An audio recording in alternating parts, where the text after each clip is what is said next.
graduate.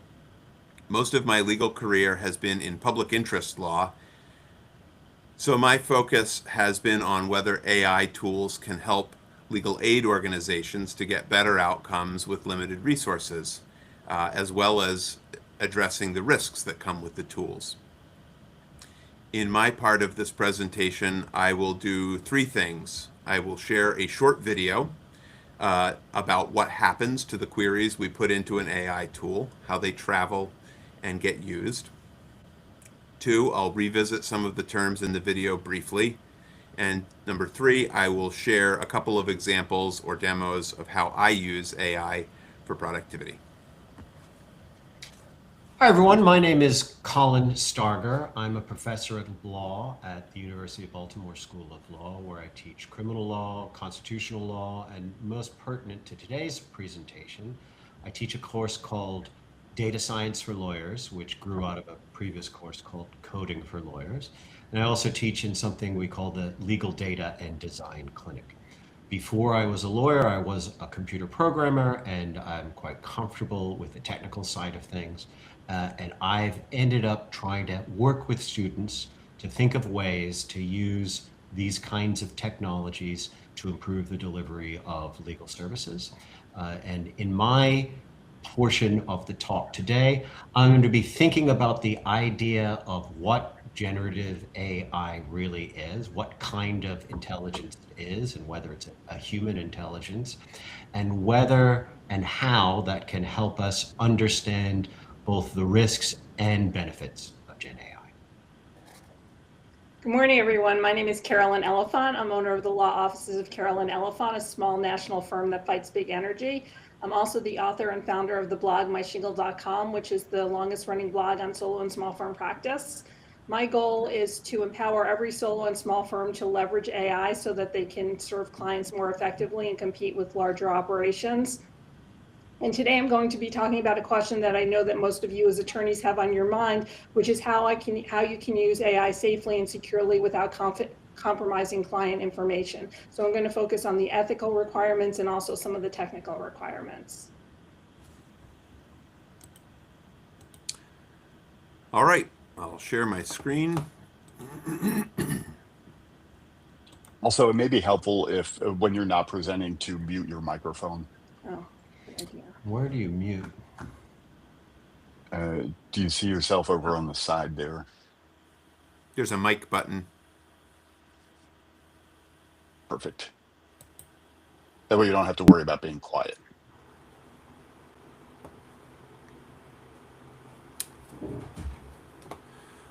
All right, as I said, I'm going to start with a short video about how a prompt travels from a user through an AI tool and how the response comes back to the user. The video itself is also the first AI demo. Let me tell you how I made this video. I wrote the script in a very old-fashioned process involving Microsoft Word, and then I made a PowerPoint with 8 slides with little pictures to try to make the points visualized a little bit. And then I cut the script into the speaker notes in PowerPoint. I got done after midnight one night trying to do that, and I thought it would be great if there was a tool that would simply make a video out of this. And I used a tool called HeyGen that does just that.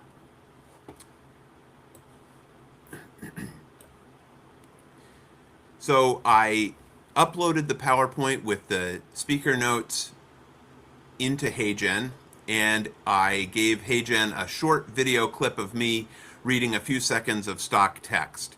Not reading the presentation, but just reading some text it put on the screen, and it took a little video of me sitting there doing that, and it gave me an idea, it gave HeyGen an idea of what AI Dave would look like. So I'm going to play that video, which will serve two functions. The first will be to actually explain the first part of what I want to explain, which is what happens to your query text. As lawyers, we want to know where our words are going, whether they're going to our clients or whether they're going out to third parties and things like that. And my hope is that this will shed at least a little bit of light on that. But the second thing I want to do with this video is just give you a demo of how a tool can make it look like I'm saying something that I'm not actually saying. And and you'll see some of the good and bad that goes with that. So here's the video.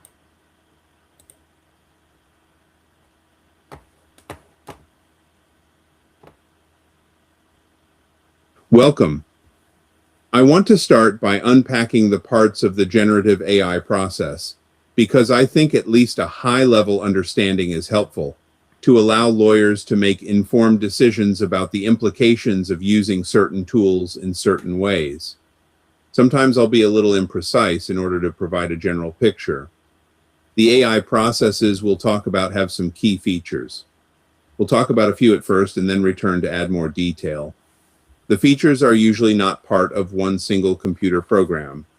Rather, a series of computer programs is often involved, with one passing information to the next, and eventually, with responsive information being returned to the starting point, the user. I'll use one possibility to set the stage, but there are other possible configurations as well. The first layer of the process involves a computer program that allows you to enter a prompt. This may be on a web form accessed with a browser. Here I've pictured the web interface for ChatGPT, but it could also be on an app that snaps into Microsoft Teams or in a standalone computer program running on your computer.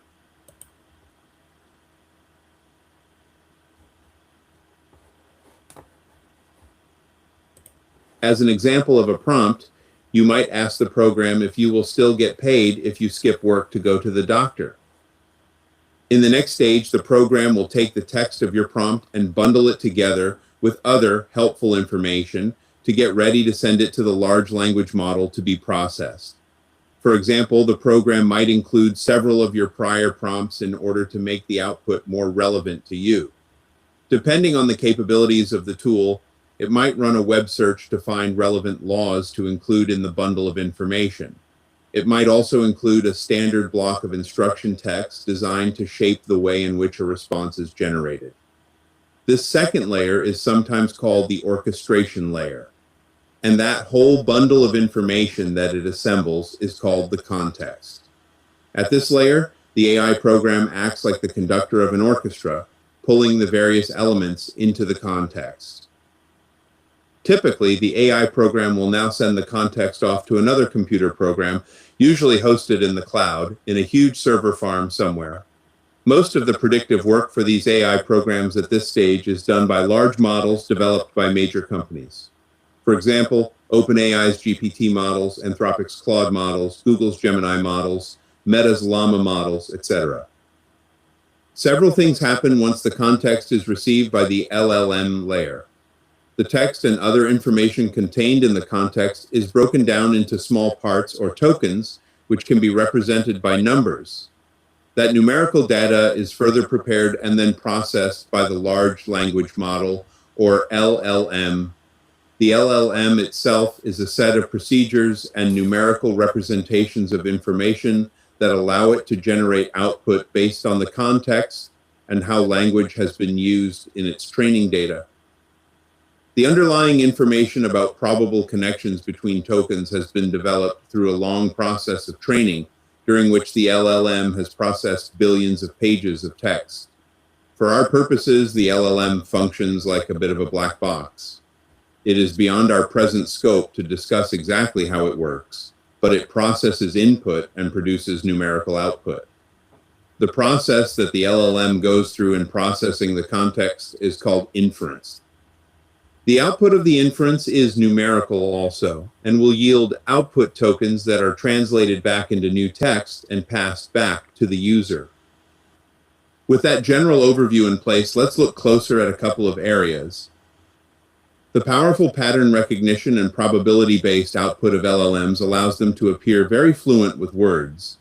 But that way of generating output often makes LLMs less reliable in outputting accurate responses to highly precise queries, like those involving mathematical calculations, or responses based on complex logic or specialized knowledge. To help fix this weakness of the LLM, many AI programs add tools at the orchestration layer to provide the LLM layer with better information. Recall that at the orchestration layer, the program combines your prompt with other relevant information. Here are some examples of tools that can be added here. There is a common technique called retrieval augmented generation, or RAG. In this technique, when you input your query, before it goes to the LLM, the tool uses your query as input for a traditional search of an internal database of information. It then takes relevant information returned by that search and includes it in the context that is provided to the LLM. In our sick leave example, the AI program might have been configured to search your company's internal policies to find out recommended procedures. Here's another example. The AI program may recognize that some aspect of your query requires a precise calculation. Since such a calculation is likely to be handled inaccurately by the probabilistic pattern matching mechanism of the LLM, the AI program may launch another tool, like a calculator program, to get reliably computed information to send along with your query in the context to help the LLM provide a better response. Other tools the AI program may call on include tools for interpreting spreadsheets, web-based tools that integrate web searches, or even automatic agents that write and execute computer code to create answers. Orchestration also refers to actions taken by the AI program later, when the LLM's output is being sent back to the user. On the return journey, the AI program will package and present that response for you. For example, it may offer to make the response available as a Word document, spreadsheet, or PDF. Related to orchestration is the idea of AI agents. An AI agent is a process that allows the AI programs to assess your prompt and develop a strategy for building a response. It allows you to simply state a problem, and the AI workflow breaks it down and develops a plan for solving it, coordinating the outputs at each step to arrive at an overall solution. AI is now widely used in software development, allowing programmers to simply articulate a problem or goal and allow the AI to build programs to achieve the goal. Finally, sometimes the layers are all provided by one service, like my ChatGPT example. But many times companies host and manage their own programs to collect prompts and orchestrate the information that gets included in the context and then send it over the internet to a powerful third-party LLM. It is possible to host your own LLM, but that is often slower and less effective.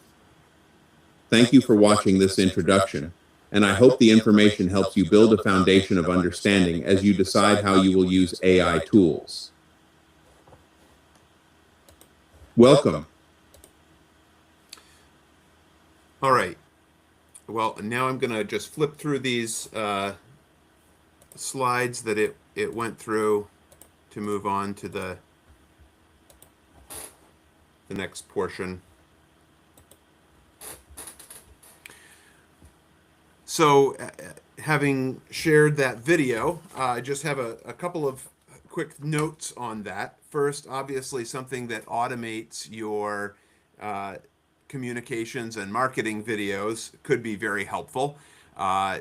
Because I didn't actually have to speak all those words, I simply had to type them and then set it up to have my avatar say them.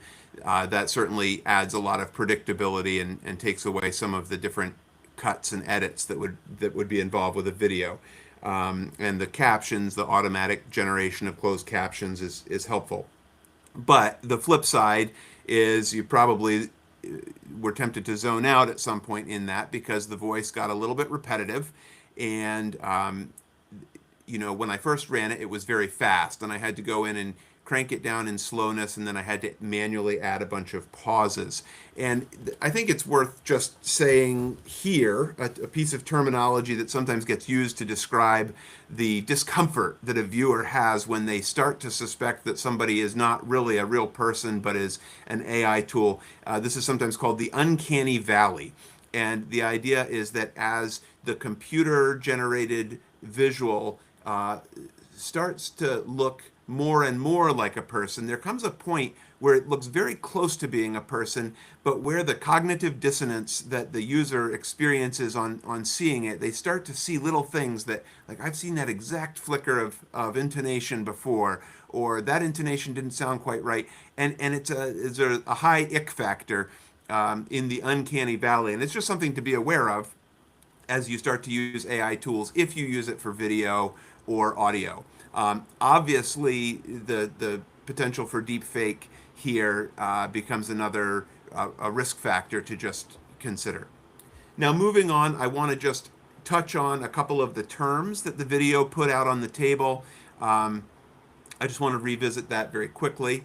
First of all, the phrase artificial intelligence has been described as an area of computer science that deals with giving machines the ability to seem like they have human intelligence. And that seeming is sometimes articulated by something called the Turing test, where the Turing test says that a computer program whose output is indistinguishable from human output, not meaning that it's the same as human output, but meaning that an objective third party can't tell, is this a computer talking or is this a human talking? When a computer program can do that, we say it's passed the Turing test. And for a long time, it was thought that no computer program would ever pass the Turing test. But clearly, the generative AI tools have now passed the Turing test in that many times they do fool people. And that is one way to talk about the successfulness of artificial intelligence achieving its goal.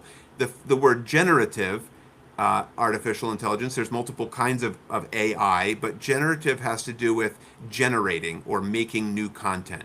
So you give it pattern data and you give it a prompt, and it will create something new, and that's what makes it generative. Now, the video kind of alluded to the fact that the LLM, the engine of generative AI, it outputs very plausible output, and the output's plausibility is probability based, and it has to do with having ingested or reviewed a great deal of English text language, or multiple languages really, but the textual linguistic content, and it's gotten a very clear idea of the sorts of things that typically go together. The other way that computer programs have traditionally worked is deterministic. So one piece of input will always reveal a corresponding piece of output. So if you have a calculator and you put in 2 plus 2, you want that to say 4 every single time. You want that to be very deterministic and based on calculation. The LLM has a more probability-based feature, and this is always kind of a little bit at war in how AI gets used, and so you'll see the orchestration layer putting in a lot of tools to help deal with that. So a chatbot, of course, is just a computer program that receives text input from the user and runs it through the LLM and some other processes and gives back content. We talked about orchestration and context. I want to say something a little bit more about retrieval augmented generation, because that's a very important concept. The video kind of goes over it very quickly. And the basic idea, though, is that retrieval augmented generation allows your prompt to trigger some kind of search mechanism within your own data, because the large language models that are available on the internet don't know your proprietary data, whether that's your firm's data that's stored on your own servers. We carefully secure that data, but sometimes we want to give access to some of that data to allow the LLM to generate more reliable information. A very limited approach, I use ChatGPT for Business where I work, and you can create a custom GPT and have a limited number of knowledge files. So I can upload some Word documents and some PDFs and spreadsheets, and it will digest those, and then when I ask it questions, it will consider the information that I've provided there as it generates its responses. RAG can be much more complex. In a large organization, you'll have servers that are designed to do mathematical calculations ahead of time on your data to help the LLM receive those benefits. The other thing that's alluded to in the video is agents. Agents are facets of an AI program that can be given certain autonomy. So in addition to just input, receiving input and generating output.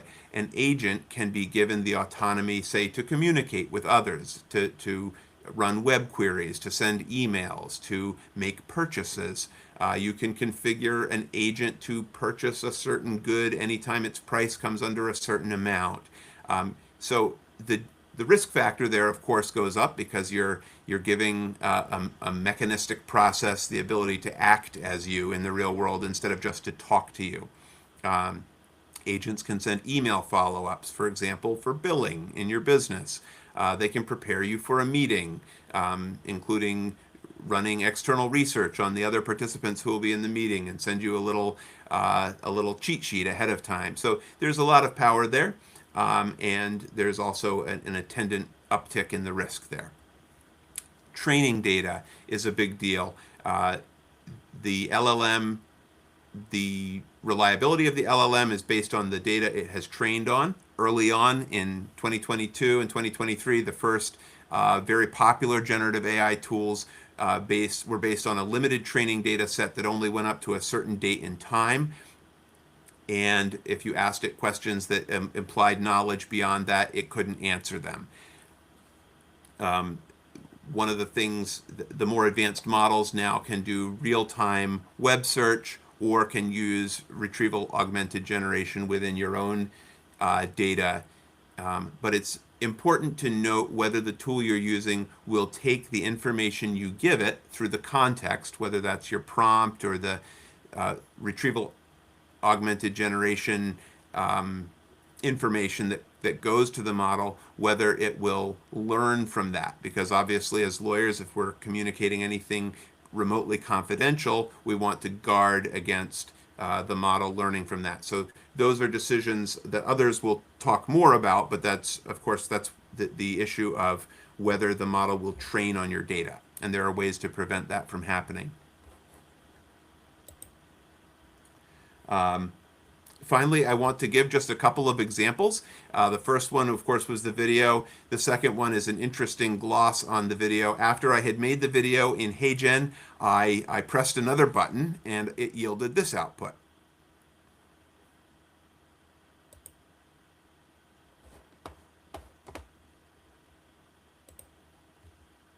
Bienvenidos. Quiero comenzar desglosando las partes del proceso de IA generativa porque creo que, al menos, tener una comprensión general es útil. Okay, I'm not going to put you through that whole thing another time, but the important thing to note here is that not only was that not me speaking, it was not me speaking Spanish. And I find very impressive the fact that it will do not only the linguistic translation, but then it will adapt the visual to make my mouth appear to articulate the words in Spanish. If you find that I don't know Spanish well enough to know if that's a good translation or not, but you can certainly retool the translation and put in your own text. But again, you can certainly see the possibilities of where this is going. And where tools do a bad job of things like translate from English to Spanish or English to some other language where there isn't as much text that it's ingested, I will simply say they tend to get better over time. Okay, here's an example of a PDF analysis. I sometimes have to review financial audits for organizations, and I created a custom GPT that simply had the text you see before you is all or just about all of the instruction I gave it. I didn't give it any knowledge files or anything like that. I simply told it this is a repetitive task that I have to do over and over. So I said, anytime I use this custom GPT, I'm going to drop a PDF on it, and that's going to be a financial audit. And I want you to do a red flag analysis. And I put in these different ratios I wanted it to run. I didn't tell it exactly how to do that.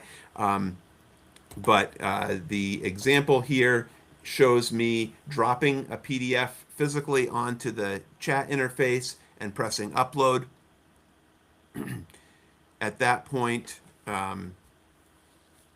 you can see it starts to it does some thinking. This video may have been taken under an older model that did less thinking. Actually, the newer models that do more thinking are much more careful with reading and getting the right information. So this is another area where the AI tools are getting stronger and stronger. But these are calculations that it is doing, and it now has knowledge elements that help it do them very well. But this is an example of where a process that I would do many times, I can just set up a tool that will sort of automate that process. And one final example is data visualization.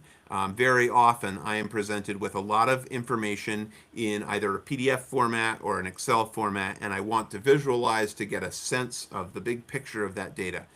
For an example of this, I just pulled some open data from New York about some kind of appeals. And I don't really know what's going on with this data, but it's about 10,000 rows of data, about a decade worth of appellate data from some administrative process in New York.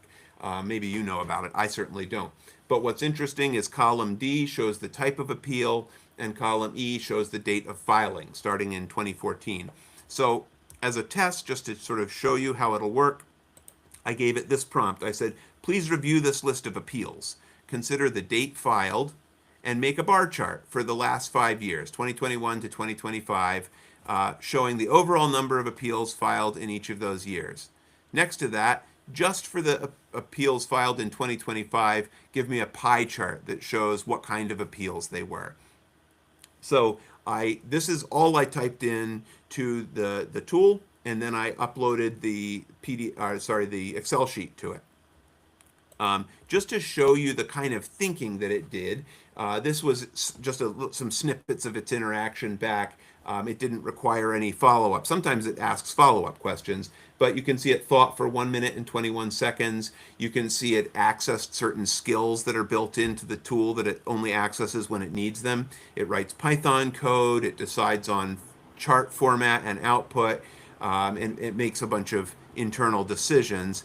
And the output, you can see where this would be very helpful if you're dealing with a big batch of text, and you could quickly run a tool. This is a fairly simplistic example, so your Excel skills might even be quicker than this. You might very quickly make these charts in Excel, but it's an example of where it can automate a process and get very helpful information. So that's the part that I wanted to share initially, and I will pass the mic to Colin at this point, once I figure out how to stop my share. Did we want to interact around your presentation first? Yes, sorry, I forgot about that. So the format here, as each of us share, is that we'll then have a little dialogue if anyone has comments here in the absence of an audience. I just want to start by saying I love the idea of uncanny valley. I hadn't heard that one before, and I think it describes it very well. And I also appreciate the way in which you demonstrated the complexity of the different processes that sometimes all get bundled together as just AI. There's a lot of different things going on. And usually most users aren't going to need to understand all of those different components of it. But I think you provided an excellent kind of flavor through your example. So I found that to be a very useful presentation. And of course, we had seen a prior version of the video that you had shown, and the way that you worked on it and slowed it down and then inserted some pauses and then even translated it into Spanish. It just shows something that I'll be emphasizing in my talk, but the value of iteration, of going back and not just taking the first output that AI partner produces for you, but going back, considering it, thinking about it again, and refining it. And so it was great to see that change between the rehearsal that we had for this and the way it turned out. And thank you. And I'll just respond to that and say two things. One is, even my process of developing the information was an iterative process itself. And I actually used AI to help me. When I was developing the script, I would articulate what I wanted to say, and I actually kind of went through a dialogue process with ChatGPT, and it made suggestions and tweaks and helped me to refine wording. And then I sort of used iteration in that process also. I think I had something else and I forgot it, but it'll probably come back to me. Carolyn, you're muted. Oh, Mute off. sorry, I unmuted you. There you go. Okay, so I was curious about something. There's always an ongoing debate about whether AI actually saves time.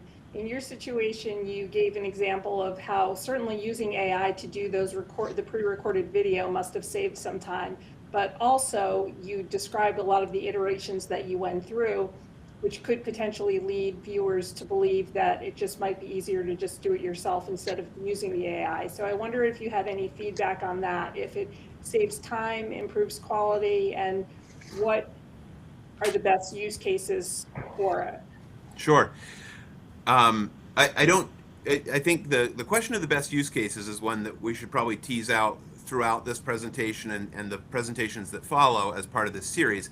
But yes, I would definitely say it has the potential to save time. Some of the iteration with, say, the video creation is about getting it configured correctly to have the output be what I want.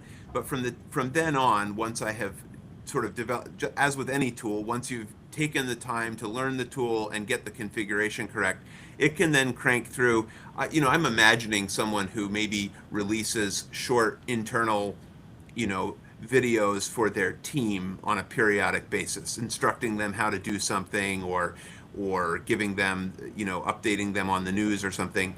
How incredibly quicker to develop what you want to say at a typewriter, so to speak, and typing it up, and then having all the part about the different takes and trying to get your visuals correct. And it takes a great deal of the guesswork out of it, or the trying and failing work out of it, if you can do that. Now, I think the flip side, and this is more philosophical and gets more into the environmental impacts and things like that, is I think AI does enable a certain laziness, and it enables us to do certain things that we could probably learn to do very quickly with ordinary tools.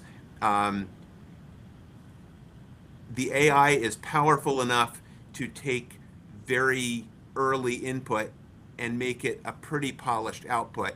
And if we just always do that, the amount of power that's used in that compute has real world effects. So I hold the intention, the efficiency that AI enables you like any other tool. It's still good to get better at other things. Our efficiency isn't just a matter of the amount of time we take to get things done. Sometimes we have to shepherd external things like the amount of compute that we're asking a system to do for us. And that has for cost and also environmental implications. Great. Well, shall we move to my portion of the presentation? I will go ahead and attempt to share my screen here. And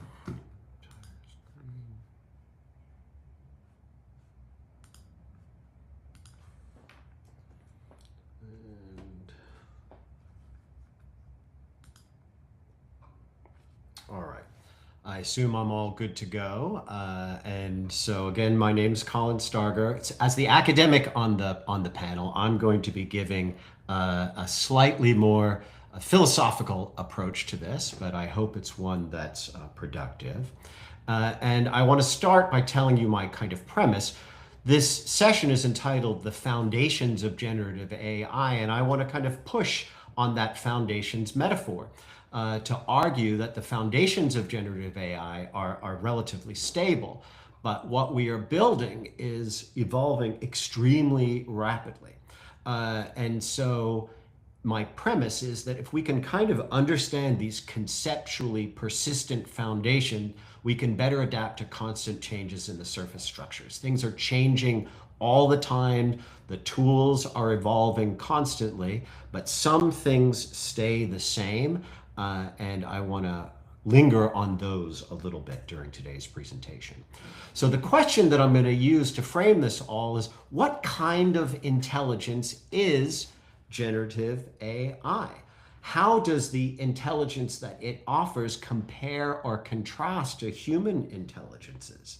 And once we've established an answer to that, what might that teach us, the nature of its intelligence, about the risks and benefits of Gen AI in legal practice?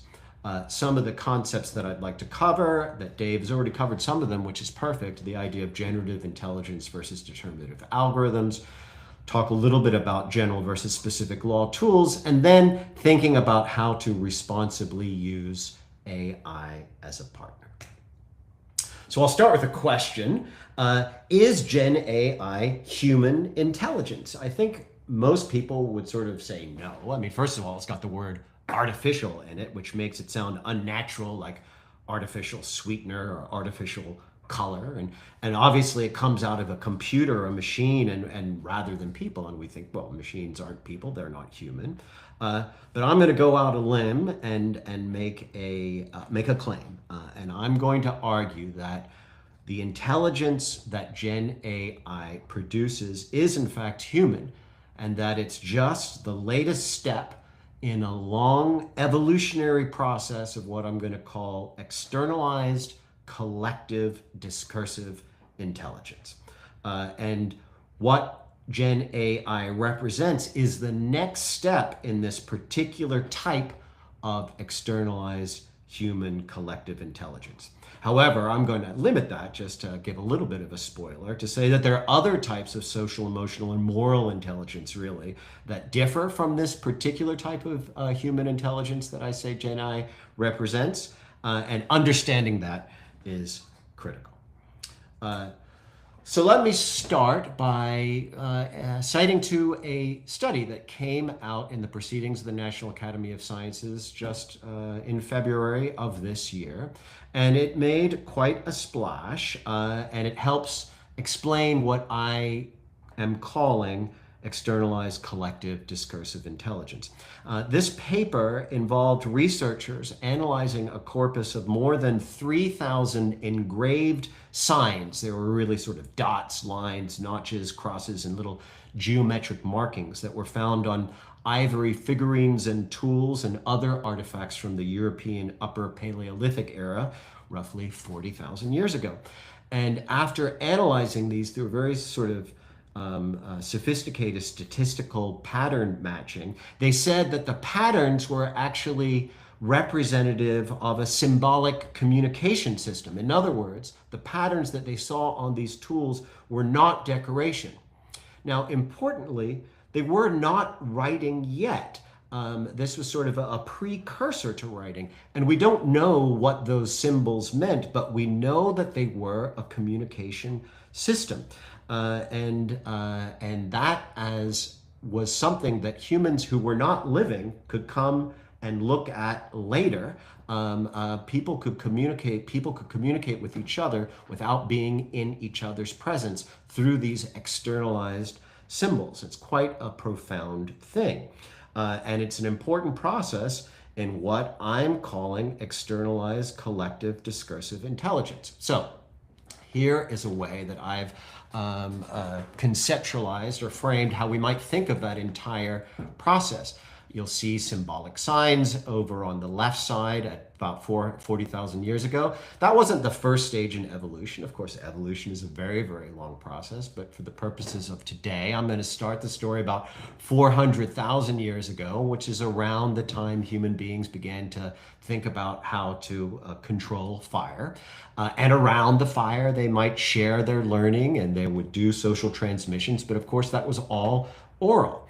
Then we have the development of these symbolic signs which persist without oral communication. As I said, it's not the same thing as writing systems. It took a good long time, about another 37,000 or let's say 35,000 years ago, about 3,000 before the Christian era, writing systems began to develop. And through that, you have this persistent storage of language, knowledge, and history that can be transmitted. Importantly, it was about another 1,000 years after that that we started as a species to get a little into mathematical notations, the beginnings of mathematics, and that becomes extremely important in the process of creating generative AI, of creating this particular type of intelligence, which I say is actually linked directly to mathematics in some very deep and profound way.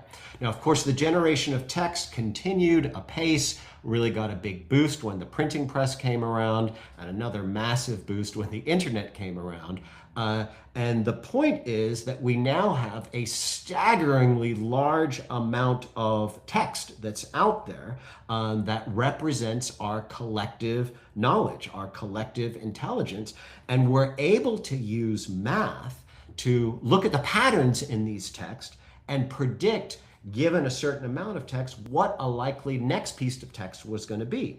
And it turns out that kind of predicting a pattern based on patterns that have come before is startlingly like what that intelligence is, what that kind of intelligence is. And I will suggest to you, I think anybody who's spent time with Claude or ChatGPT or Harvey or whatever can tell you the level of analysis that it gives is really, really sharp. We might say that Gen AI is book smart. And it's book smart because it's literally read all the books. This is extremely powerful in any discourse that has a huge amount of text. And that's where law becomes particularly interesting because, as you sort of see on the bottom of the graphic, legal text is some of the oldest text. It's probably one of the oldest, along with religion, continuous interpretive textual traditions that's out there. It got a big boost with the boost of the administrative state. We've got a lot more going on for the last 50 or 100 years. And all that means is that there's a lot of patterns that are quite specialized, but they're built into all of the legal texts that have been produced. And the large language models that Dave was talking about before are able to read that, look at the patterns, and predict what the next pattern might be. So that, I'm going to say, is a type of intelligence. It could write books that are able to contribute to the conversation.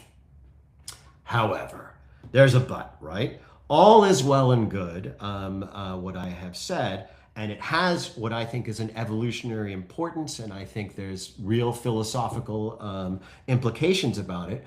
But AI, and Gen AI in particular, is also severely limited. And for that authority, I'll go to no one less than the Pope.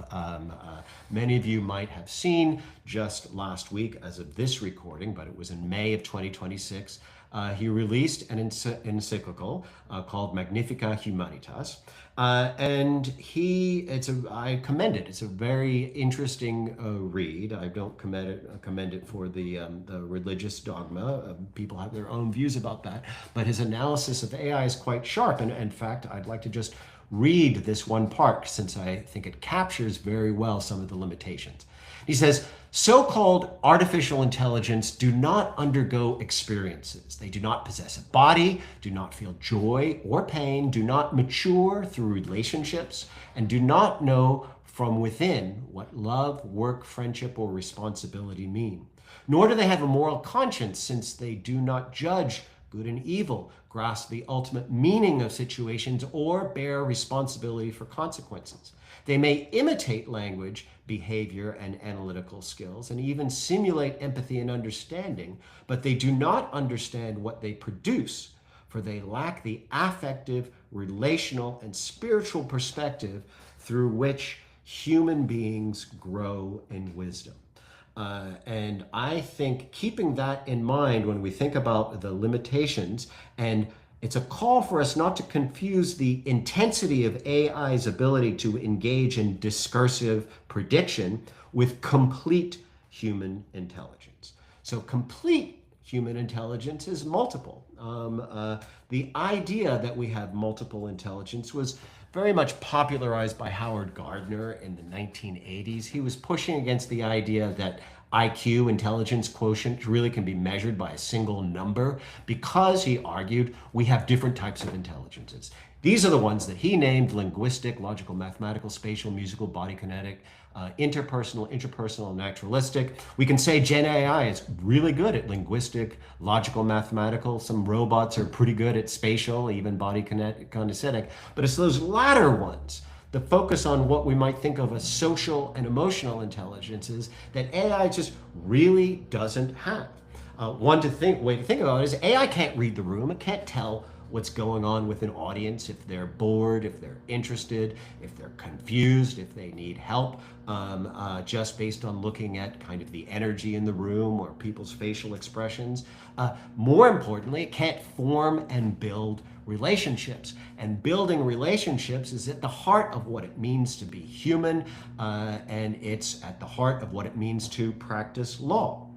So when we focus on the law, one way to phrase that is to say that there's more to law than the letter of the law. Gen AI is very good at understanding the letter of the law, but it doesn't necessarily know the spirit of the law, what it means to play by the rules, and certainly that concept of justice and how the narratives over our time have played out to give us a sense of what is just and what is not just. That's not something that we can just offload to AI. We as people need to be very much involved in that. If we want to build institutions, if we want to build trust between each other, between nations, between different elements of society, we have to attend to those parts of building relationships, attend to those elements of conscience and morality that the Pope was talking about.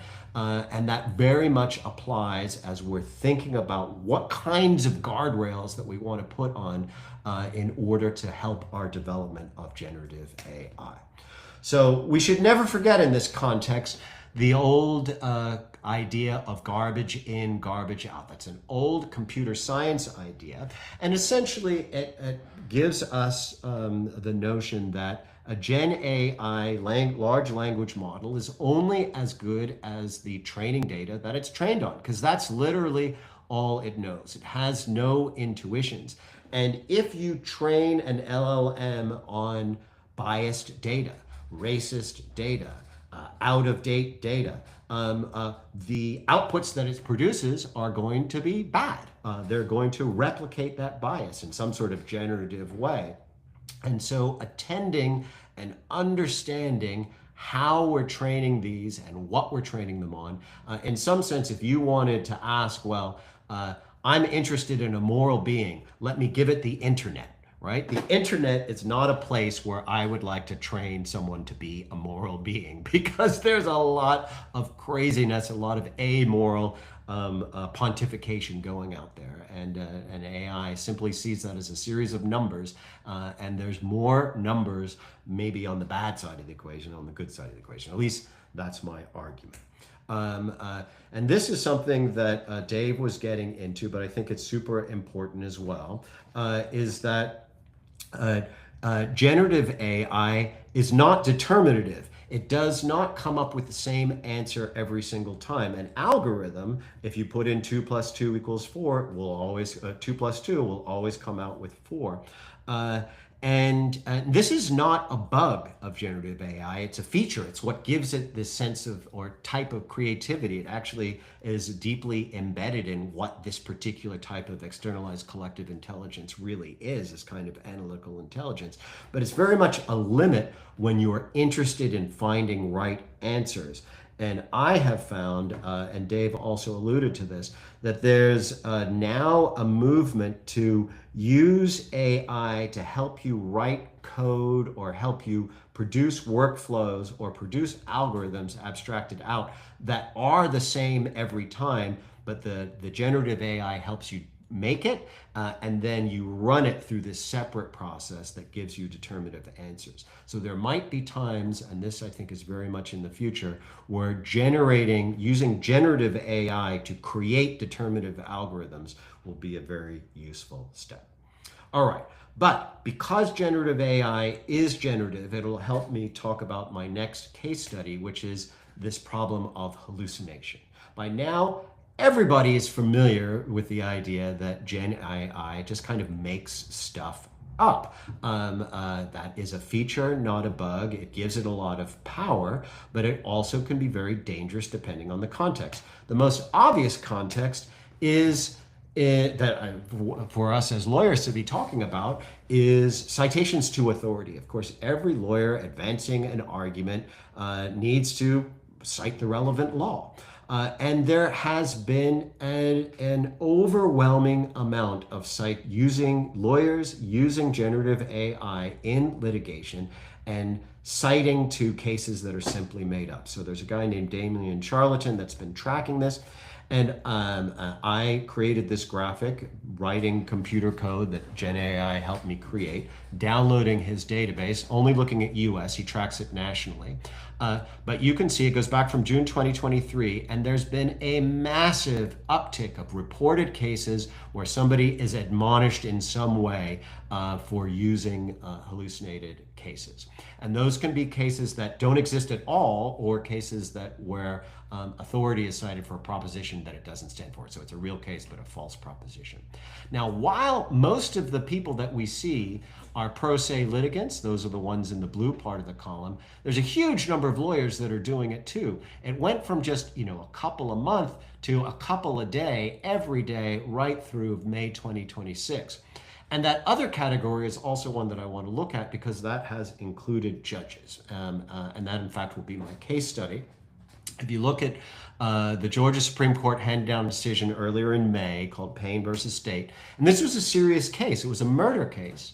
Defense filed a motion for a new trial, and the ADA in response cited non-existent cases and cases that did not stand for the proposition asserted. That wasn't caught at first.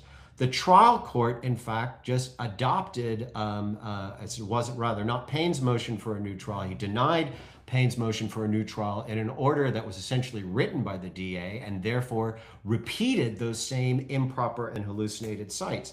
It went up on appeal, and in the appeal, the ADA again cited cases that didn't stand for the proposition asserted. The Georgia Supreme Court asked him about it. The ADA admitted using generative AI, and there were an actual total of 22 case cites that were improper, right? The Georgia Supreme Court's opinion is quite remarkable, admonished the ADA, suspended his license to practice before that court for 6 months and provided mandatory CLE training. Also directed the lower court to vacate the order and enter the order without fictitious or misattributed case citations. It was quite severe. But I'd ask that question, how can that happen? And I would suggest it can happen because people didn't understand the foundations of generative AI. They don't understand how fallible it is. They didn't use the right tool, and more importantly, they didn't understand their responsibility when using it, which is to check it. They didn't understand the tool that was being used and its limitations. So speaking of tools, let me briefly get onto the idea of general tools versus law-specific tools. These are AI tools. General ones are like the things that are readily available, ChatGPT, Claude, Gemini, Copilot, there's a million of them. They are trained, though, on a relatively wide non-legal corpus. So they'll look at text, including legal text, but they're relatively insensitive to a legal context when they're generating answers unless you give them really good prompts, and even then, they're not so good at it. They'll produce something that might sound right. It sounds legalese, but it's very, very unreliable for precise authority or propositions. This is in distinction to these engines that are out there like Harvey or Co-Counsel by Thomson West, Protege by Lexis, etc. And those are using that RAG model that Dave talked about. They're trained primarily on legal materials. They are far more context sensitive, and they often have other parts of the orchestration that lets them go back and check things. It's far less prone to hallucinate. They are much more reliable, yet they still need to be checked. And Harvey, Co-Counsel, Protege, any of these will all say, don't use this without checking it. These are not lawyers, but they're much more reliable and they're very useful, I'll say. And there's no doubt that they're going to be part of litigation and other legal practice going forward. So to wrap things up, I want to suggest that I think of Gen AI, because I use it all the time, but I think of it as a kind of a very bright junior partner with very poor judgment, whose work needs to be checked. But I can be in a dialogue with it, and it will help me generate ideas. And this is what I think the basic flow can look like.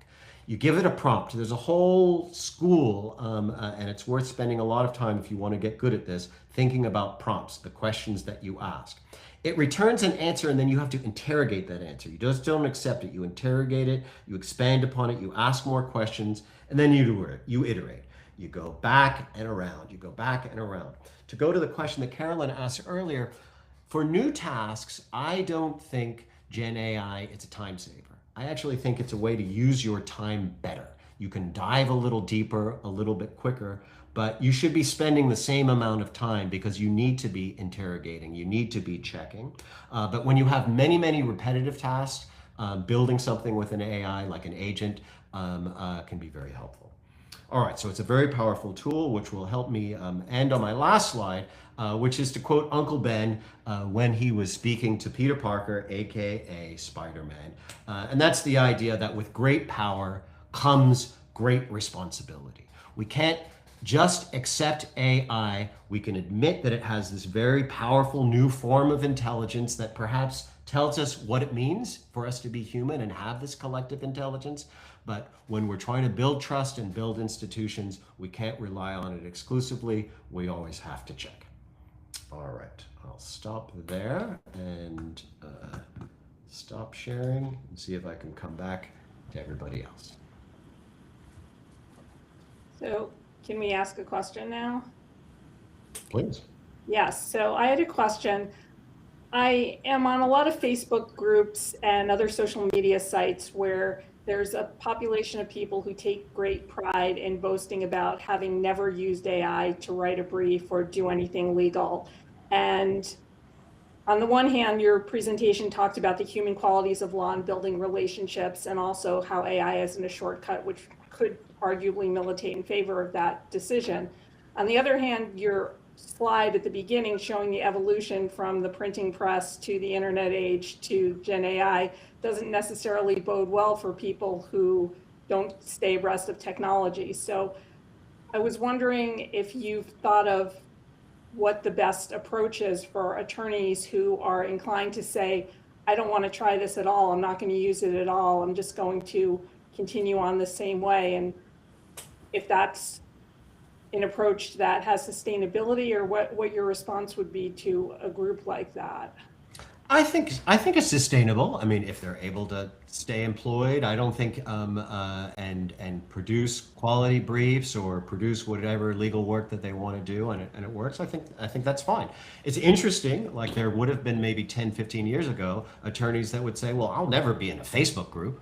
That's crazy. I'm not going to be on the internet. I use the telephone. Those are the ways that you interact with people." And yet they've moved to seeing that there's ways that social communication can be facilitated by the internet, which is still relatively new. So not everybody needs to adopt it. I don't think it is a substitute, but for me personally, I think you can kind of turbocharge your learning in such interesting ways. You can have conversations with somebody that's read every book ever, and I find it very useful. But I would never judge somebody for saying it's just I don't want to go there. But they'll understand that other people may have a leg up in certain situations if they've been able to prepare using in just an hour through an iterative conversation with Gen AI. They might be in a better position from somebody that just read a single book for an hour. But I don't know. And I guess also it's probably the nature of the time that we have before us is that some of those folks will retire, excuse me, and the state of the art will continue to shift, and probably newer attorneys will be more likely to adopt it as a matter of course. that's, it's interesting, Colin. I really enjoyed your discussion of what it is and what it isn't. I was thinking, you said that it can't verbalize the spirit of the law, or it can't. You said it can't really give us the spirit of the law. It can give us the letter of the law, and my my experience with it is that it it is actually, I don't see too many limits to what it can spit out that at least look like the spirit of the law. Now, I would agree that it's not subjectively experiencing things, and it doesn't have, as the Pope said, knowledge from the inside of these things. But it's very, having read all our writings, it's very good at giving us, I think, at least strong prompts as to what the spirit of the law might be in a certain situation. Um, and it's sort of interesting. It can't have a relationship with us, but I think sometimes it can do such a good job of imitating the way people interact when they're in relationships that it fools the person into thinking they're having a relationship. I don't know if you have any thoughts on that, or is it is it a relationship if it, from the point of view of the person who's being fooled into thinking it's a relationship? Maybe this is too philosophical, but I don't know if you. I love the philosophical stuff, and there's no doubt that people have fallen in love with AIs because they're treating them the way that they wish other actual people did, being interested in them, showing them respect, lifting them up, doing things like that. And people kind of famously sometimes love their books and love their pursuit of knowledge more than they love other people, and so that's again not something that's fundamentally new, but it is given this kind of steroids that allows just way more people to access it and get way more difficult. But perhaps we should pause and just note that there's a lot of philosophical implications that are raised by the uncanny valley, by the eerie power of this. We're not going to be able to answer them all, but I do think it's incumbent upon every person to sort of try to think through that themselves. And I hope that I can just add the idea of thinking of this in an evolutionary perspective. This isn't something that just started now. The roots of it go way, way back, and in some ways we've been dealing with it. It's just speeding up. One last little thing, you mentioned garbage in, garbage out, and the fact it's trained on more or less all the written knowledge that it's had access to so far, and now it continues to train on the things we continue to provide. I heard one speaker say that we need to start being very careful and responsible with the way we speak, because the implications of even joking remarks or things like that, they get sucked up into this thing. It's just interesting to think about how we can prevent garbage from going in. I agree. Should we shift to Carolyn? Okay. Let me go ahead and share my screen. Let's see.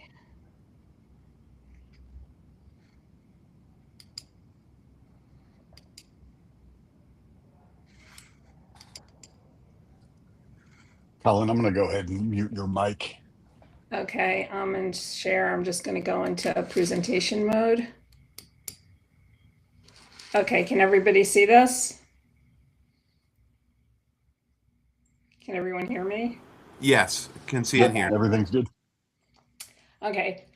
Hi, everyone. This is Carolyn Elephant. So as the practicing lawyer and law firm owner on this panel, my talk is going to be a little bit, and also the only non-computer science person. I was computer science by proxy because my late husband actually studied AI in the early 80s at University of Maryland. But I'm going to speak more to some of the practical issues that I encounter when I speak to other attorneys about using AI. And really, the biggest concern attorneys have, and this is actually very heartening, is what happens to my information? How do I protect client data? And I think those questions are coming from an area of real concern and not some spirit of Ludditism or attempt to avoid using AI. And so I'm heartened by those questions, but I also felt that it was important to answer those questions. And that's where my presentation has its genesis.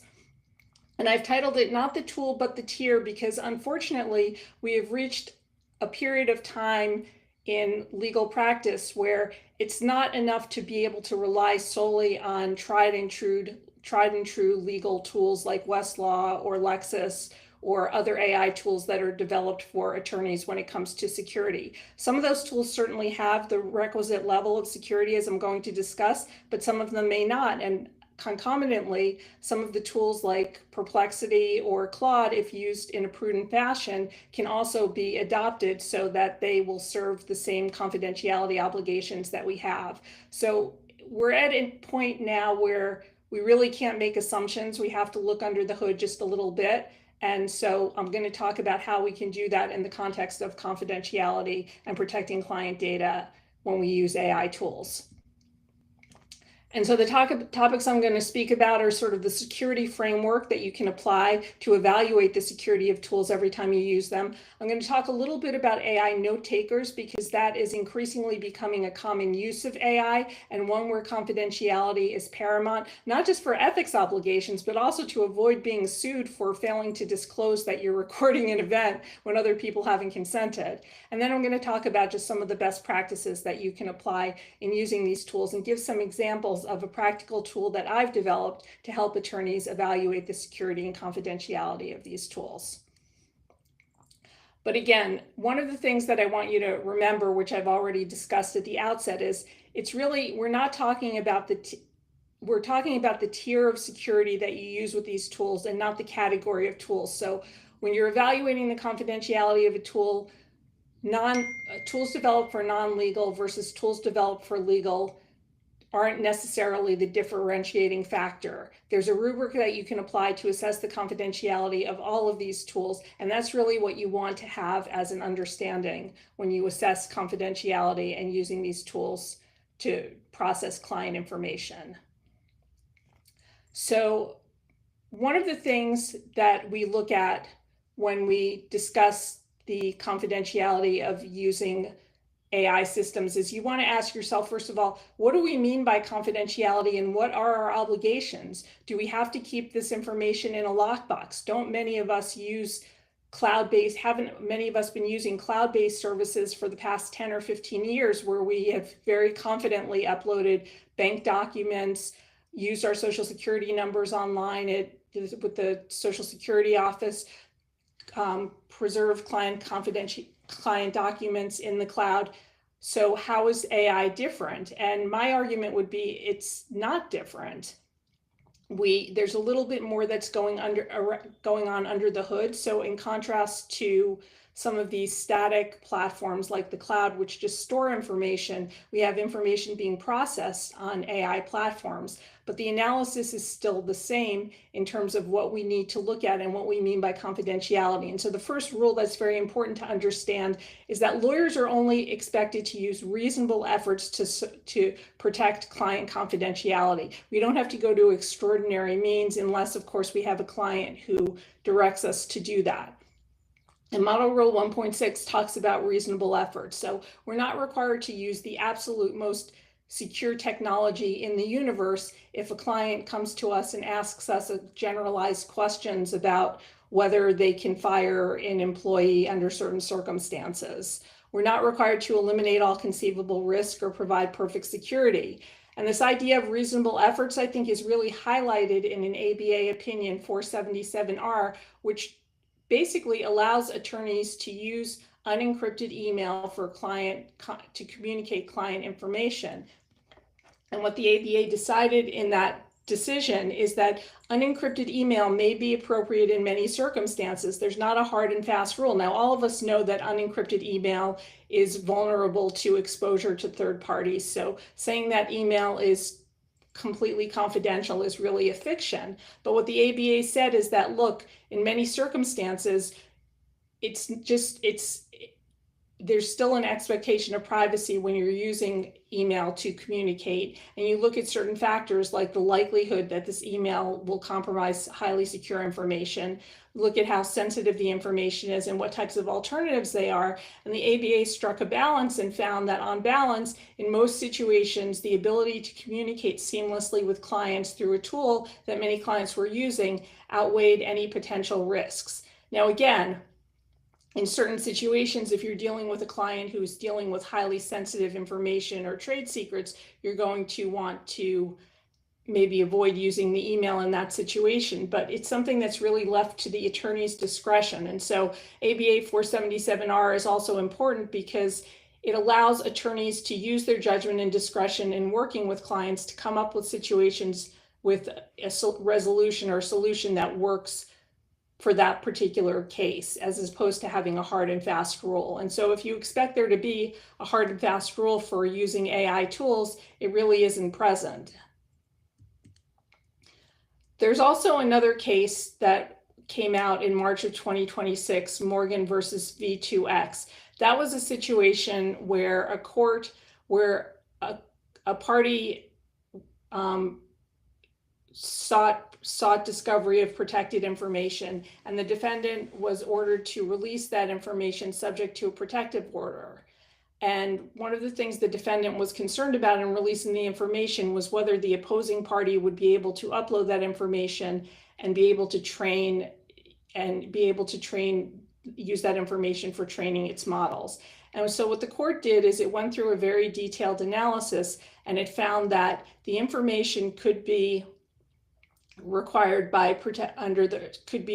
to be produced, but the other side, as part of this protective order, would have to agree to prohibit training to use a system that didn't allow for training to improve its model, and also prohibited disclosure of that information to different third parties, and also was a system that allowed for deletion of confidential information somewhere down the line. So we have the standard in this recent case that talks about what circumstances are sufficient for protecting confidentiality when confidential information is disclosed in a protective order, and that provides some guidance for how attorneys should be handling confidential information when they're uploading it on behalf of clients.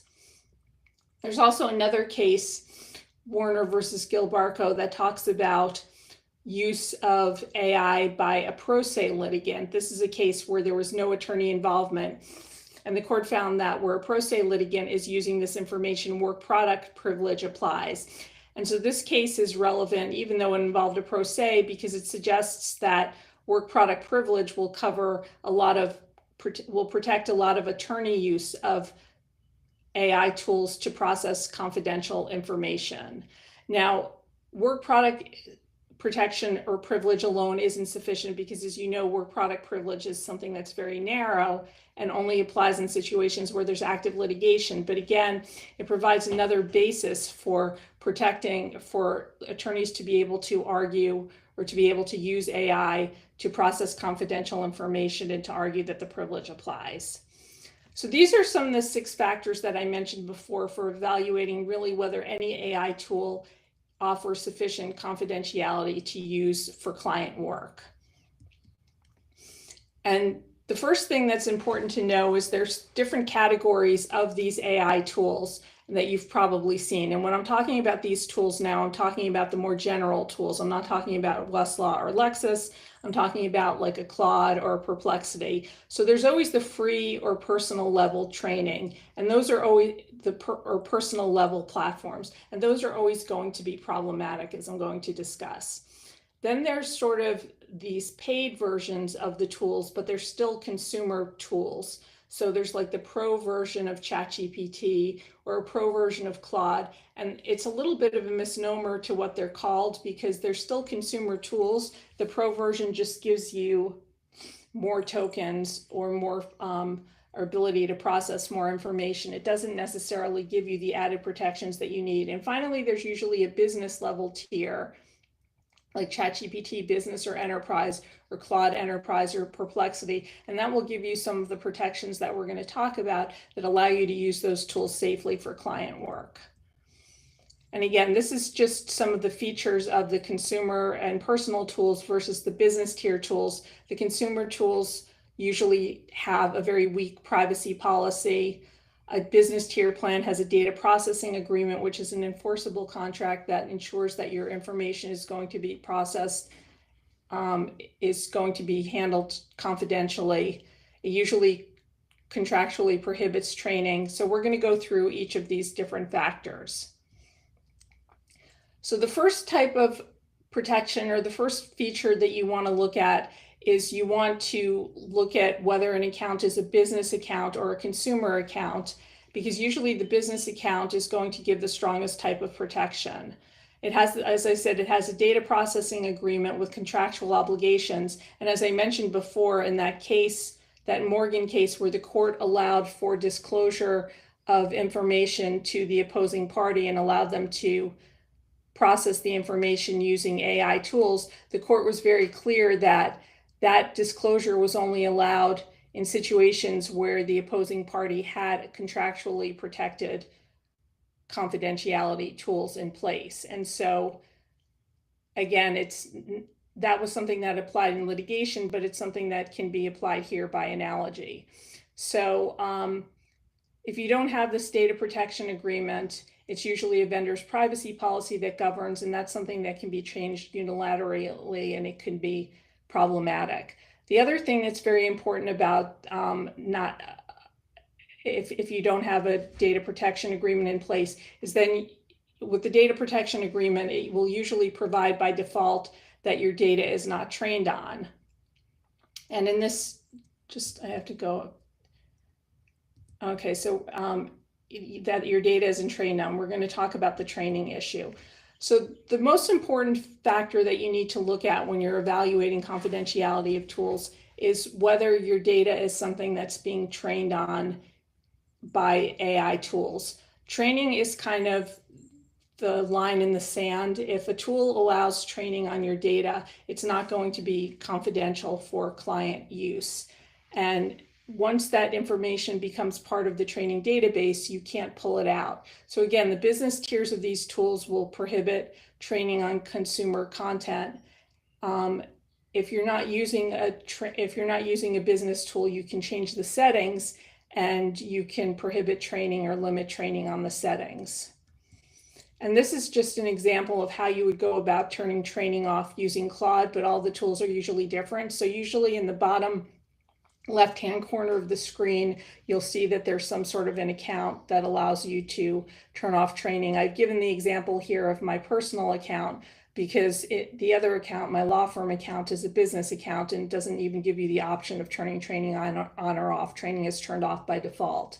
And so you select personal plan and then general settings, and then you can select the option to select. You see at the bottom, it says help improve Claude. It will usually say something. It's never going to be clear. It's always some euphemism like help improve our model. You want to make sure that that's turned off. That's what you do to turn off training. So you can't expect to see an option that says training on and off. It's always going to say help improve the system or something like that. And if there's anything you take away from this, it's that. And if you're using any of these tools and you're not using a business version, you want to turn off that training toggle. And as you can see here, it's turned off. So that's probably the most important takeaway you can have from this presentation. So that's the first thing. The next thing you want to look at is whether there's human review of the output of your content. There are cases in the social media context where users would use a private Facebook group to post messages, and those messages were sought in discovery. And what a court found was that where the platform had the ability to moderate the content, that exposed it to a third party sufficiently such that any type of privilege or expectation of privacy was breached. So the same concept holds true in the AI world. With some of these platforms that you use, like ChatGPT or Claude, where you're using a free or consumer version, there sometimes is substantive human monitoring to determine whether the output is problematic or whether it raises any serious concerns. By contrast, if you're using a business model, the only type of overview or oversight you have is really for just troubleshooting or narrow technical reasons. And so that's very similar to the type of monitoring you have in the cloud. It's just a practical necessity. So that's not held to undermine or brief privilege because of exposure to third parties. So that's a feature that you want to that's a feature that you want to look at when you are evaluating AI tools, is whether there's this type of substantive human review is allowed, because it can destroy confidentiality and privilege, or is destroy the expectation of privacy. The next thing you want to look at is there's this factor of what type of memory or cross memory contamination might happen. This is something that's discussed in the ABA Formal Opinion 512. It talks about the using an AI tool within a firm. You might have a situation where somebody does a search or inputs some prompts that use client confidential information, and the AI spits out a response, and then a subsequent user does a search for another client, and that confidential information from client one somehow has gotten into the mix and comes out in a response to client two. So ordinarily, I felt at first that the ABA rule had gone a little bit over the top, because typically any information that's used within the context of a firm, irrespective of what client it is still confidential or considered privileged. And in fact, many attorneys use information from one client as a model for information or for forms for a second client. And so you usually don't have that cross-contamination issue, isn't as much of a problem, but you may have situations where there are potential conflicts and where you have one client walled off from another. And so it could be a potential issue, but again, it's something that's manageable. When you use many of these tools, you have the ability to limit the memory feature. You can set the tools so that the memory is set or so that it's erased, and that can address the memory issue. And again, here's from Claude, it shows you where you would find the memory. You go to settings again, you would look at capabilities, you would click on memory, and it gives you the ability, it says generate memory from chat history. You can learn more about that and figure out how you want to set the memory feature. You can also opt not to allow Claude to search for relevant details from past chats. You can turn that off too. And there's also in Claude an incognito feature that you can use that will anonymize what your search is and the input that you're putting into it. So that can help to keep these matters isolated and address that concern that's raised in ABA Formal Opinion 512. The other thing is there's a question about data retention. So one of the things that these AI tools can sometimes do is when you input client information or prompts or searches, that data is retained. And there's the concern that, well, if the data is retained, what happens if a subpoena is filed? Can that information be subpoenaed because the data has been retained? And so many in-house counsel or corporations feel like if you have a data retention policy of 0, if you don't retain data, then if the data doesn't exist, it can't be subpoenaed. Obviously, that's something that's not very practical. And in the context of AI, where you might want to retain your searches. And the same is true with products like Westlaw or Lexis. I mean, people have always retained their searches. So I kind of look at this data retention as a red herring, but some people have very high concerns about it. So again, the solution is with many of these business plans, they give users control over how long data is held, and you can set these systems up so that the data or the searches isn't retained if that's something that you have concerns about. But in my view, the better solution is my view is that if this information is somehow ever subpoenaed, you would have the ability to quash any subpoena. And in fact, one of the cases that's cited about this threat of subpoena is the New York Times versus OpenAI litigation, where the New York Times was suing OpenAI for using copyrighted material to train its systems, and the judge ordered the New York Times ordered OpenAI to produce all of its past searches and records to the New York Times in discovery. And even though the order was eventually reversed, but even when the order applied, it didn't apply to any of the business or paid plans. It only applied to the consumer plans. And so that's another reason why the business plans, I think, will always be subject to heightened protection in litigation situations, or if there is a threat of a subpoena in these cases. So I know that criminal defense attorneys or people dealing with national security issues have greater concerns about zero retention policies. And like I said, with many of these business plan systems, you can set them so that they will effectively offer zero retention. And you can address that consideration. And that's, on the flip side, something that many of the legal tools don't always offer. So again, this is something where you have to kind of dig down under the layers and not assume that just because a tool is designed for attorneys, that it's going to have this zero data retention policy if that's something that matters to you. So HIPAA is kind of a category unto itself. I can't speak to whether you as an attorney are subject to HIPAA or not. I mean, most attorneys, if you're not dealing with healthcare information, clearly aren't subject to HIPAA. There seems to be some disagreement amongst personal injury attorneys as to the circumstances in which they are subject to HIPAA. But if you do make the determination that you're subject to HIPAA, you need to have a business associates agreement in place to process personal protected health information. And at least the way things are now with tools like ChatGPT or Claude, you need to have, or really just ChatGPT offers an enterprise version that has that business agreement protection. I'm not sure whether Claude offers a tool that has that feature enabled. There are many legal tools that hold themselves out as having been approved or being appropriate for processing HIPAA information because they can offer that business associates agreement. And so that may be one situation if you're dealing with HIPAA where we're dealing with a legal provider that's designed to protect HIPAA information could be the superior option.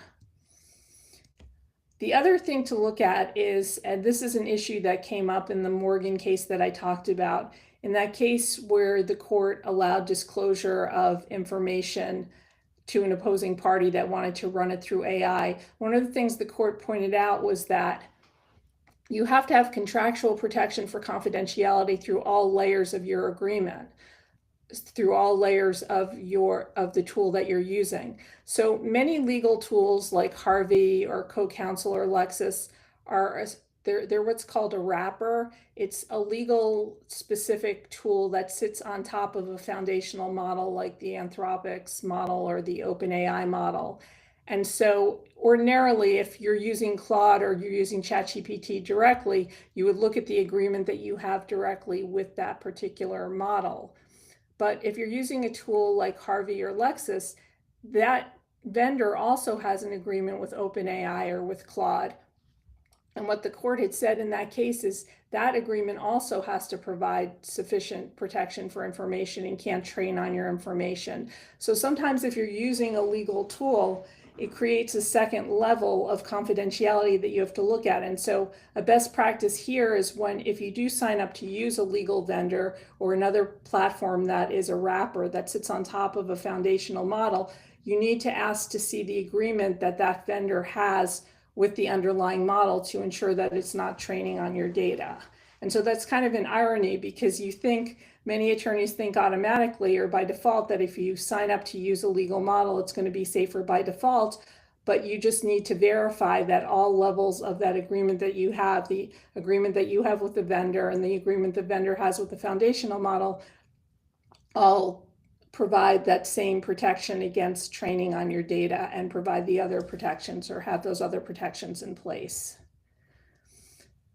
So the other thing that's important when it comes to protection of data is attorney supervision. Attorneys have to supervise non-lawyer assistants, and as it also turns out, attorneys have to supervise clients who are choosing to use AI on their own to examine information that you provide to them. There's a very highly publicized case that has been getting a lot of press, US versus Hepner. And that was a case where a defendant was charged with various counts, or he was being investigated for various counts of securities fraud. And he took the charges and entered them into Claude to do some research. And the government filed a motion to obtain that research and discovery, and the court ordered it produced. And what the court found was that Hepner was using a version of Claude that didn't provide confidentiality. It made very clear that the input wasn't confidential because he was using a consumer version. And the court also found that there was no attorney involvement or supervision of the client's use of this case. And so as a result, the work product privilege didn't apply. And there's some dispute over whether that decision is still accurate, but it is on the books. And so it raises a concern of your clients using AI or taking information that you've provided to them and putting it into AI and breaching privilege. And that's something that you need to have a conversation with your clients about not necessarily you as the attorney using AI in a way that compromises confidentiality, but if your clients are doing it. And you've had these conversations with clients in the past. I'm sure you've told clients not to share memos that you provide to them, like share memos on Facebook or with email or with other people, because it breaches privilege. And now I think it's important to have conversations with your clients about not sharing that information with ChatGPT or AI platforms, because it could also jeopardize attorney-client privilege. There's also AI note takers that are becoming increasingly used by attorneys. And there's a lot of benefits to using note takers. I use them in my practice. I, of course, get the consent of the clients, and they record these conversations. And then you can take that data and you can very easily put it into a memo or use it for other documents that you might prepare in practice. So of course, the first thing that you want to do if you're using a recording platform is you want to obtain your client's consent, whether you're in a one-party consent jurisdiction or two-party like Maryland, where you're going to have to get their consent anyway. You want to make sure you have a client's consent, because nothing says trust like a secret recording, right? And the next thing you have to do is also, if you're recording an event that has multiple parties, you need to make sure that all of the other parties consent to the recording too. But when you're evaluating these recording platforms, you also need to make sure that they are not using the data that's generated for training. And I think that's a step that sometimes attorneys skip over. They check the toggle, or they check to see if Claude or ChatGPT is training on materials, because training by AI tools like Claude or ChatGPT is something that's so highly publicized, but people often don't think about it when it comes to recordings, but the same is true. And you want to make sure to check the terms of service of any recording platforms that use AI to see whether any of this training is happening. So just to summarize things, these are just some of the best practices that you should apply when you're using AI in your practice to protect confidentiality. I still think that the best practice is, if you're using a non-legal platform, to use a business or enterprise plan. It could be a little bit more expensive. Usually the difference is between $20 a month versus $40 a month. The one caveat is Claude, where the cheapest or lowest business end tool that you can get is a team subscription, which requires 5 seats for about $25 each. So it's about $120 a month. So, but at least in my view, it's worth it to have that added security in place. If you're not using a business or enterprise plan, if you're using a free account, you want to make sure that you turn off training and memory for extra to ensure confidentiality. The next thing you want to do is decide whether you're going to disclose AI use to clients. As I said before, there may be, and as the ABA said in its opinion in formal opinion 477, talking about unencrypted email, these are conversations you want to have with clients to make sure that you pick a security or option that is something they're comfortable with. And so you can disclose to clients that you're using AI give them an opportunity to opt out, or in the alternative, if they do decide to opt out and you don't want to work with them, then have them choose another attorney who's not using AI. And the last thing you want to do is maintain a file of the AI tools that you're using, the terms of service that they have in place, in case there is ever a challenge to any of the practices that you have in terms of protecting client confidentiality. And these are just some of the sample disclosure agreements that you can adopt or post, including your engagement agreement, to disclose these things to clients. A lot of attorneys are starting to include a clause like the one on the left. Our firm uses AI tools to work efficiently. We choose tools that protect confidentiality. We supervise usage, verify output. If you agree to our use, no action is needed. If you wish to opt out, let us know. So that's one disclosure that people are using. And then the other thing is that you want clients to acknowledge that sharing privileged communications that they have with you with an AI tool can waive attorney-client privilege, and you can get clients to agree not to use AI that way. And this is also a way to communicate with them the gravity of the situation, how if they're using AI tools to analyze your communications, it could create problems. One of the options you can offer to them is you can somehow specify that if they do decide to use an AI tool to understand some of the materials you have, at least explain to them that they should anonymize information that they're putting in or take proper precautions so that they don't breach the privilege. And then one of the things that I developed, since this seems to be a recurring problem, there's AI tools that pop up all over the place. I mean, today the universe is Claude and Perplexity and ChatGPT and all of the legal tools, but in the future there may be others. And so what I did is I actually developed a skill that you can install in Claude that will give you a rundown. It will evaluate the terms of the security of these terms of service based on the rubric that I discussed. You can click on the URL and download it, and you can install the skill, and you can ask it to analyze its terms of service using an analyzer. And this is just an example of some of the output that it puts out. It'll also put out an explanation of how each tool meets that criteria, and it'll quote from different passages in the terms of service. And so I found it to be like a very useful, quick and dirty approach to being able to assess the confidentiality of these different platforms. And so that brings me to the end of my presentation. I'm happy to answer any questions, but again, AI tools can be a huge benefit, but we still have obligations as attorneys to make sure that we protect the confidentiality of our clients' data. Clients have concerns about attorney use of AI. And the most important there's, I guess, two most important takeaways from this, which is that you can't make assumptions about confidentiality. You need to do the work of looking under the hood and getting some idea of whether these tools are training on data. And you need to have conversations with your clients to get some understanding from them, or to educate them on the risks of them using AI to understand client information, and also get a sense of whether they're agreeable to you using AI to help serve them, or to help represent them when you in your course of representation with them. So I'm going to turn off the share. And just wait. Where's the share button? Oh, stop. And we're back.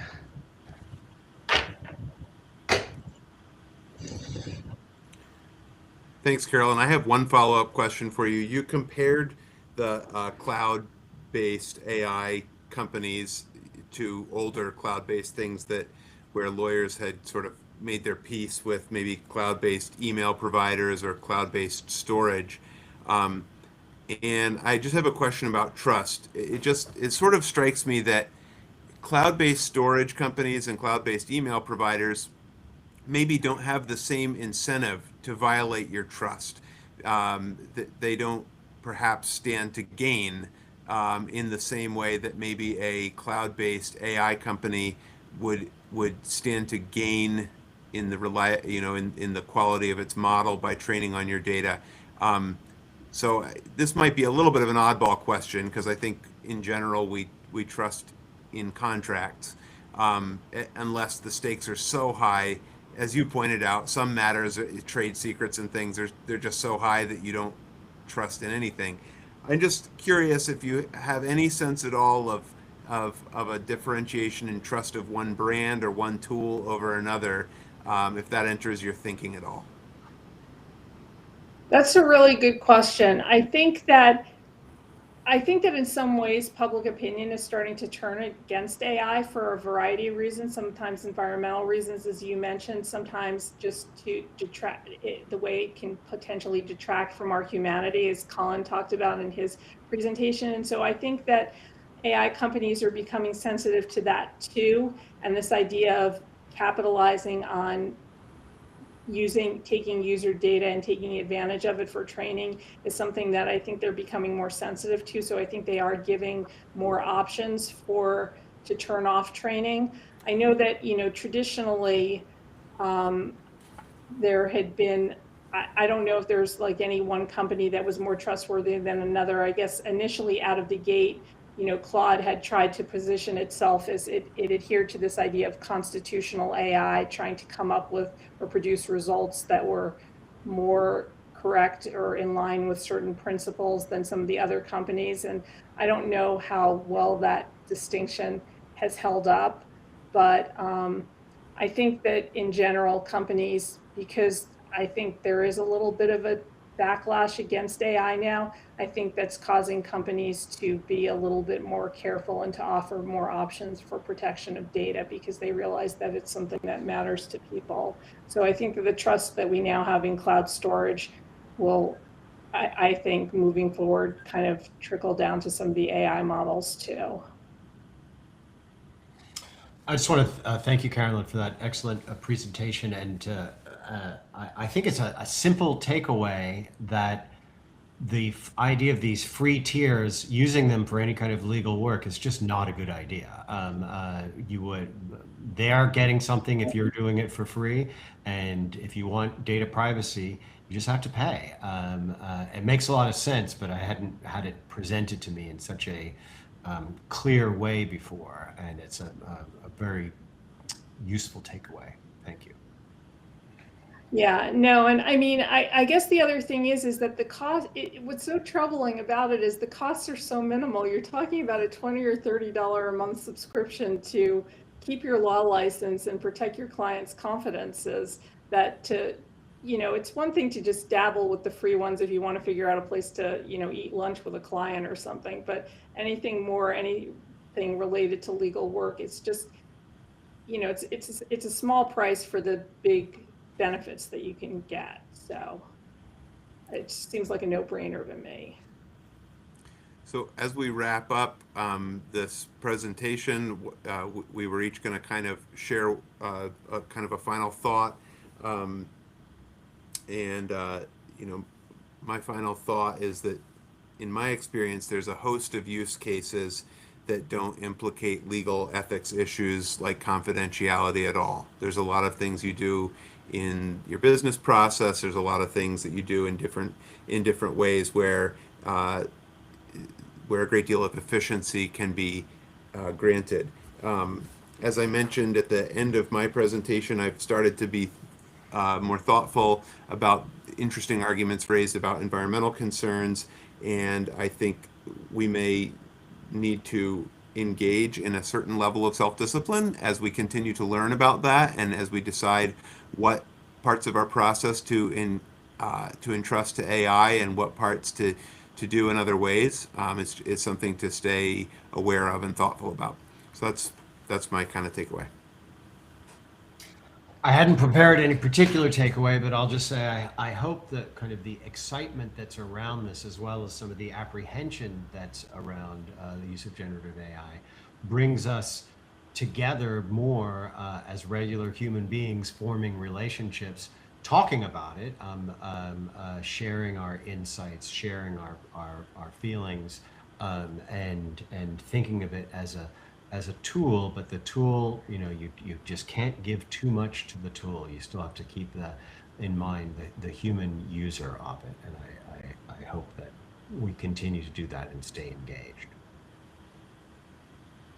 Yes, and my takeaway would be that while it's important to think about these big picture issues, it really helps to keep you grounded in some respect and figure out where AI is in sort of the way that legal practice has evolved. It's also, there's really no substitute for trying it out, doing something with it, using it in some of the ways that Colin or David suggested in their presentations, because I think once you see some of the benefits it can provide, you will figure out ways to use it in a way that's compatible with your practice while still without compromising what is human about your relationship with your clients.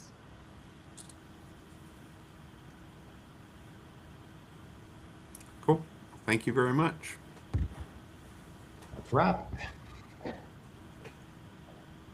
That was great, guys. That was very interesting. I feel like I'm immersed in AI recently with all of the CLEs I've been recording. Yeah, is there anything that you guys are concerned about that you wanted me to edit out or anything like that? Or I think everything went pretty well. One thing that I noticed in mine, first of all, I had a little mishap at one point with the video where it paused and because I did something and I had to restart it. Not a big deal, but I also I can noticed cut that out. that there was a little tag that was visible throughout the whole video, as far as I could tell, that said, you know, whatever the name of your Riverside is recording this, dismiss. And I It should hadn't be gone. dismissed it. And It, I just wanted it Chris should to not offer, be there. I can send you the address of the Vimeo link if it's helpful, to just use, or I send the original of the video file, or it can just be there and it's not a big deal to me. I just, as in your process, I can send over the video if that's helpful, but whatever. Yeah, I think that would be helpful, just in case. I'll take a look at the files, and it shouldn't be there, but if it is, I'll use the Vimeo link. And I assume it's downloadable from Vimeo. Well, I don't know if it's publicly downloadable, but I'm sure there's a way. So We'll if figure it out. I have if your it's email not, I address. can put it on a SharePoint and send you that link, and you can download it. But Excellent. whatever. Yeah, sounds good. So I'm going to stop the recording.